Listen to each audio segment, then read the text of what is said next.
قصہ حضرت انس بن نضر رضی اللہ عنہ کی شہادت کا۔ حضرت انس بن نضر رضی اللہ عنہ ایک صحابی تھے جو بدر کی لڑائی میں شریک نہیں ہو سکے تھے۔ ان کو اس چیز کا صدمہ تھا۔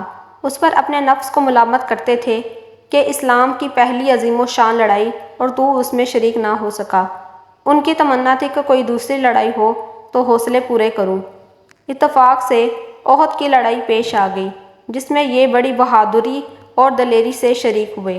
احد کی لڑائی میں اول تو مسلمانوں کو فتح ہوئی، مگر آخر میں ایک غلطی کی وجہ سے مسلمانوں کو شکست ہوئی۔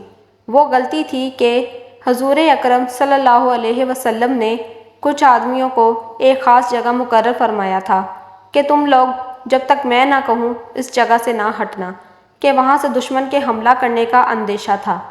جب مسلمانوں کو شروع میں فتح ہوئی تو کافروں کو بھاگتا ہوا دیکھ کر یہ لوگ بھی اپنی جگہ سے ہٹ گئے کہ اب جنگ ختم ہو چکی، اس لیے بھاگتے ہوئے کافروں کا پیچھا کیا جائے اور غنیمت کا مال حاصل کیا جائے۔ اس جماعت کے سردار نے منع بھی کیا کہ حضور اکرم صلی اللہ علیہ وآلہ وسلم کی ممانعت تھی کہ تم یہاں سے نہ ہٹو، مگر ان لوگوں نے یہ سمجھ کر کہ حضور اکرم صلی اللہ علیہ وآلہ وسلم کا ارشاد صرف لڑائی کے وقت کے واسطے تھا، وہاں سے ہٹ کر میدان میں پہنچ گئے۔ بھاگتے ہوئے کافروں نے اس جگہ کو خالی دیکھ کر اس طرف سے آ کر حملہ کر دیا۔ مسلمان بے فکر تھے، اس اچانک بے خبری کے حملے سے مغلوب ہو گئے اور دونوں طرف سے کافروں کے بیچ میں آ گئے، جس کی وجہ سے ادھر ادھر پریشان بھاگ رہے تھے۔ حضرت انس رضی اللہ عنہ نے دیکھا کہ سامنے سے ایک دوسرے صحابی حضرت سعد بن معاذ آ رہے ہیں۔ ان سے کہا کہ اے سعد، کہاں جا رہے ہو؟ خدا کی قسم، جنت کی خوشبو احد کے پہاڑوں سے آ رہی ہے۔ یہ کہہ کر تلوار تو ہاتھ میں تھی ہی، کافروں کے ہجوم میں گھس گئے اور اتنے شہید نہیں ہو گئے واپس نہیں ہوئے۔ شہادت کے بعد ان کے بدن کو دیکھا گیا تو چھلنی ہو گیا تھا۔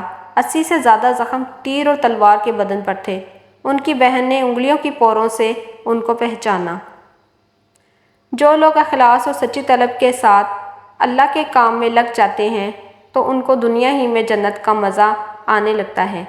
یہ حضرت انس رضی اللہ عنہ زندگی ہی میں جنت کی خوشبو سونگھ رہے تھے۔ اگر اخلاص آدمی میں ہو جائے تو دنیا میں بھی جنت کا مزہ آنے لگتا ہے۔